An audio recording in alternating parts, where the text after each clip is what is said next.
of your chapter Laws of Motion. In last lecture, we saw about Newton's third law, and what Newton's third law says is for every action we have equal and opposite reaction, and they always act on two different bodies. I explained it by using a wall diagram, and somewhat you are pushing that wall, and the ball is also pushing you with some equal amount of forces. We saw the examples bird flying and the bird's wings pushing the wind or the air is called as action, and the reaction is given by the air and the bird flies. Then the same case for the swimmers who are swimming in sea, lake, or a swimming pool, anything. These two are same almost. And then the recoiling of a gun while firing a bullet. These are the examples. And then I explained about the rocket propulsion. I guess this is a 7 mark question, so you must know all the points in this. And this first paragraph is very much important, and normally it just gives the mechanism of how the rocket starts to propel. And later, this part explains how the mechanism is going to work out in mid-air. I mean, not in the starting, after the start, how the mechanism is going to work. That's what it is explained in this paragraph. If you want to know in detail, just see the last lecture. Today we will be doing something about principle of conservation of linear momentum. This is a very good topic, and when I was studying in I guess ninth, I'm in love in this topic because my physics sir used to give me more sums in this thing, and he used to give most probably canon sums. Canon means they will say ah Biringi, something like in today's world we can say it as tankers, something like that. So there will be also some recoiling na. When the bullet or the ball is going out, it will be producing some backward force. That's called as recoiling, and in cannons it will be more. So we need to calculate that momentum. That's what my physics sir used to give. So I love this topic. This is very easy. If you just learn one formula, and I guess on this formula, if you learn this formula, you can do every sums in this topic. Very easy derivations. We will do that, and okay, that's the only topic we are going to do today. So continuing with it, there is no change in the linear momentum of a system of bodies as long as no net external force acts on them. This is the main sentence, I guess. You need to remember this thing. There is no change in the linear momentum. What is linear momentum? Linear momentum formula is mass into velocity, and linear momentum is denoted by letter P. Okay, they are writing linear momentum, and actually you can ask, is there any other types of momentum? Yeah, there is some other types of momentum, and in 11th or 12th you will be learning about angular momentum also. It's a tough topic, but you can learn it. First of all, here we will be talking about linear momentum. What they are saying is there is no change in the linear momentum of a system of bodies as long as no net external force acts on them. See, what I told is momentum formula is mass into velocity. So when mass will change, if you break a body into two, or if you break a body, mass changes. So if you're not gonna break the body, or if you're not gonna damage it, then mass won't change at all, right? So how can we change momentum? The next thing is velocity. We can change velocity by giving some force or giving some acceleration. So if you give acceleration, automatically it is indirectly meaning that you are going to give some force. So what they are saying is no net external force acts on them. That means acceleration is not going to act on them. So there will be no change in its velocity. So if there is no change in its velocity, then there will be no change in momentum, right? Mass into velocity is momentum. So there is no change in velocity, and there will be no change in mass. So there is no net change in linear momentum. That's what it is said here. There will be no change in linear momentum of a system of bodies as long as no net external force is applied. No force, no change in momentum. That's all they are saying here. Then let us prove the law of conservation of linear momentum with the following illustration. Uh, so by this statement we can know that this is law of conservation of linear momentum. This is the law, I guess. Well, if you yourself start studying and after reading this statement you will start thinking that this is the law of conservation of linear momentum. But wait, we will be doing it further. See, they gave some diagrams. There are two masses, A, B. A is a big ball, B is a small ball, and A has mass m1 and B has mass m2. m1 is moving with a velocity u1. u1 may be 10 meter per second, I guess. Just for example, I'm saying. Then m2 is moving with a speed, I mean velocity of u2. u2 we can take it as 5 meter per second. So further we will be doing it in the proof. Sorry. Okay, proof. Let two bodies A and B having masses m1 and m2 move with initial velocities u1 and u2. Okay, I explained it now, u1 u2, m1 m2, and then in a straight line. Okay, they are moving in a straight line in this direction. We can take it as from left to right. Yeah, they are moving from left to right. So automatically if the bigger body has more velocity, then after some time A will collide with B, right? They both will come in contact in some other way. They will be hit because u1 is greater than u2. We will be doing it further. Let the velocity of the first body be higher than that of the second body. See, they are just saying the word let. Let means you are just going to imagine, or we are just thinking that velocity of the first body is greater than velocity of the second body, because we need some collision between these two bodies. That's why they are taking it as the u1 is greater than u2. That's why they taking a, see here they give now u1 is greater than u2 during an interval of time t seconds. They tend to have a collision. So they are going to have collision. Why? uh, See, for an example, if you are going to overtake a car which is moving forward, and let it move in 50 kilometer per hour, and you are going to overtake that car, so you need 60 kilometer per hour speed now. If you are going to acquire some higher speed, then only you can overtake him. This is the case here. If the bigger body is going to have higher speed, then it will automatically collide with this body, because they are going to move in a particular direction. So after colliding, what will happen, we will see. So the collision takes place in the interval of t seconds. T is just a notation here. Okay. After the impact, both of them move along the same straight line. So after collision also, this system is going to move in the same straight line. But after the collision, this this ball will acquire less velocity. See, in starting it had 10 meter per second, and this B object had 5 meter per second. But after collision, this A body will be acquiring some lesser speed than B mass, because after collision some disturbance creates in A body and B body, so this speed is transferred to here, and as a result A will get lesser speed. What we can say is that uh, after collision B will be somewhat like 8 meter per second, and A will acquire 6 meter per second. That's the change. So after collision, A will be moving slower, B will be moving faster. After the impact, both of them move along the same straight line with a velocity v1 and v2 respectively. Respectively means v1 is there now, so v1 first.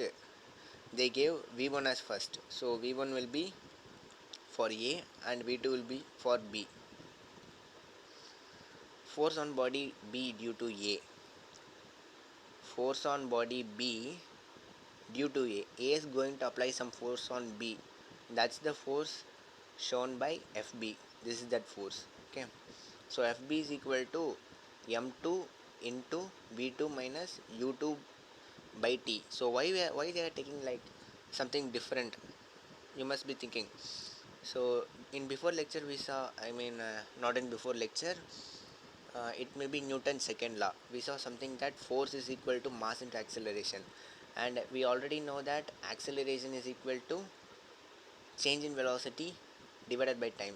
So here is change in velocity divided by time, and here is mass. So we got the force formula here, and for what object we are going to apply this force formula? For object B. So what is the mass of object B? It's m2.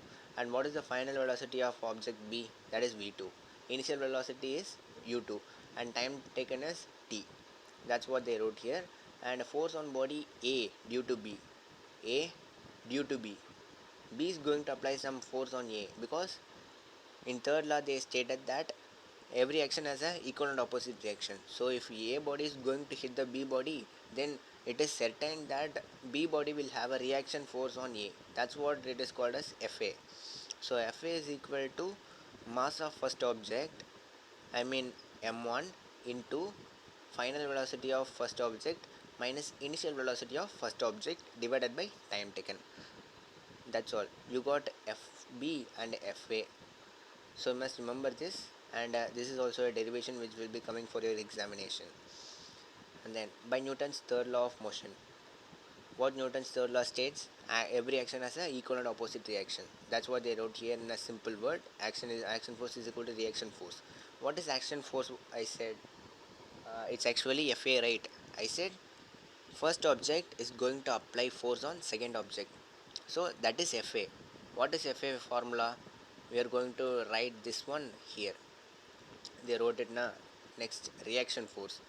In last lecture I told that action force is equal to reaction force in magnitude, but they are opposite in direction, so we are going to take minus symbol. That's what they took here, minus Fb. So Fb they are going to take and write it here, they wrote. And after that they are just going to cancel out t, because t is common. So if this t comes this side, it will be in multiplication, so t gets cancelled out. And then we have bracket, so they are going to multiply it with that bracket. m1 v1 is here, and minus m1 u1 will be there. So since there is minus m1 u1, they will take here and make it as plus. So here comes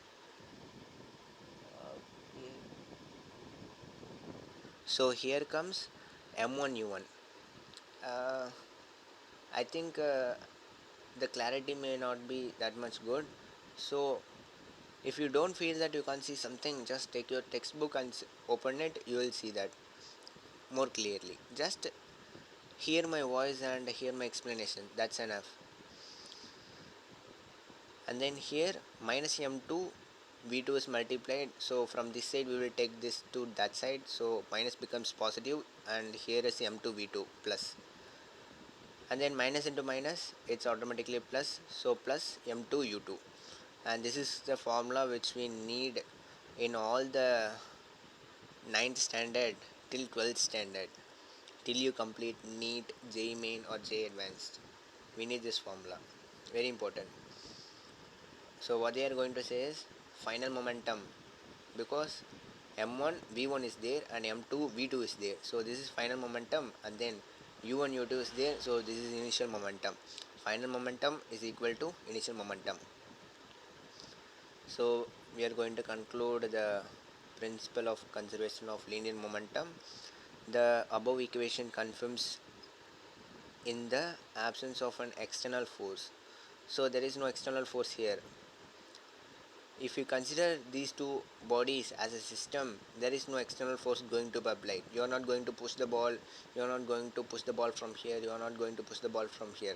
Just once the ball is going to acquire some u1 speed, and there is no external force at all. You must imagine a thing. There is no gravitational force, there is no frictional force, there is no normal force, nothing. Just I guess there will be normal force. I'm sorry, you'll learn it later.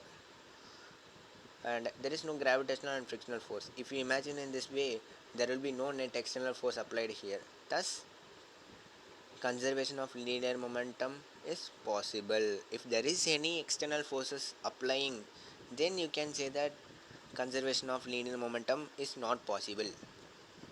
So the statement goes like,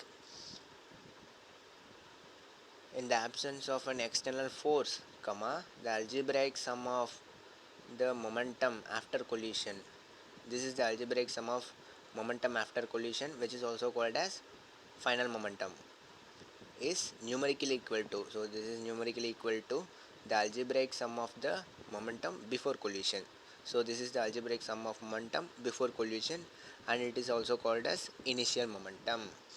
So in simple words, we can state that final momentum of a system is equal to initial momentum of a system, given that the condition is the net external forces applied in the whole system is 0, and this whole statement is termed as principle of conservation of linear momentum.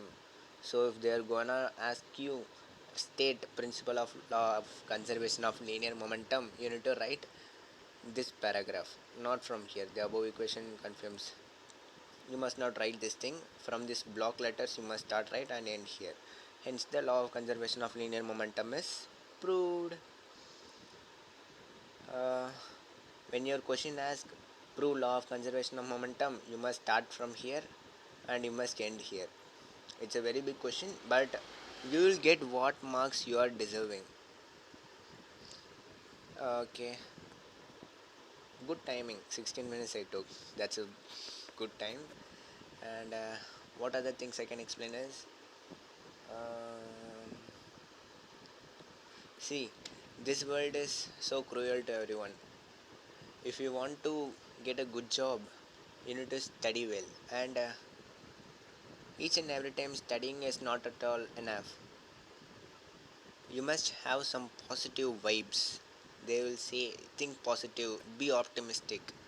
Actually, this optimistic behavior will always work in each and everyone.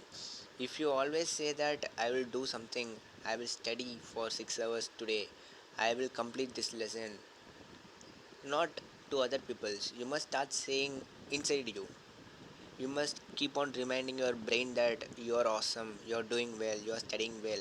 Each and every time you are saying, your unconscious brain starts to think that, yeah, you are a brilliant student, you can study better, you can top the class, you can top the state, everything it can do. Our brain is so powerful, man. If you just keep on say something that you will be doing this, you will be doing that, you will be doing this, your brain automatically thinks that yeah, you are capable to do this.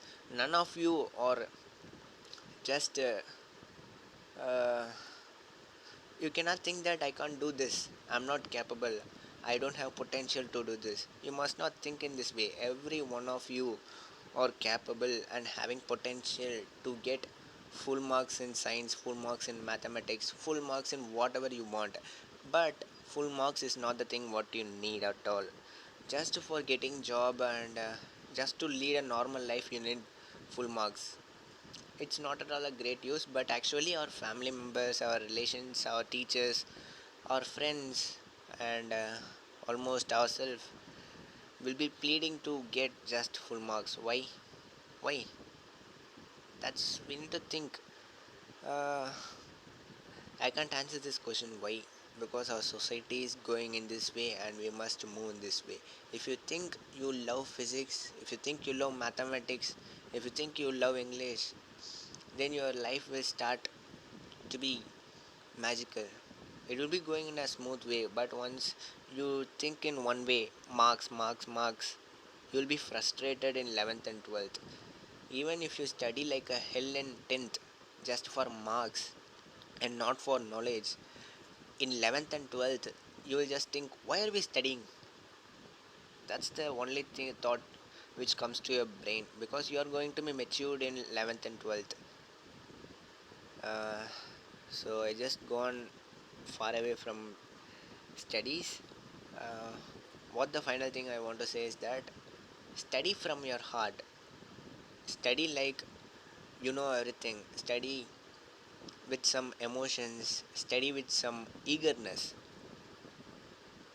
You need some inner peace, inner calmness, and inner provoking skills to learn physics. Physics is very interesting subject, and if you start learning it by heart, you will see everything around you which happens in physics. Each and everything will be in some other point of view. Your mindset will be totally changed. You will be motivated. You will see. Last thing is, last and final thing I'm gonna say is that if you can do all the sums in physics, you can solve all the problems of your life. That's all. Physics is directly proportional to your life. Thank you. Like the video if you what can I say that? Okay. Like the video. Like the video. Array yaar. It's just trucking with me. Like the video if you like this video. I'm sorry. Let it be anything. Like it, share it, subscribe it. Thank you. Bye bye.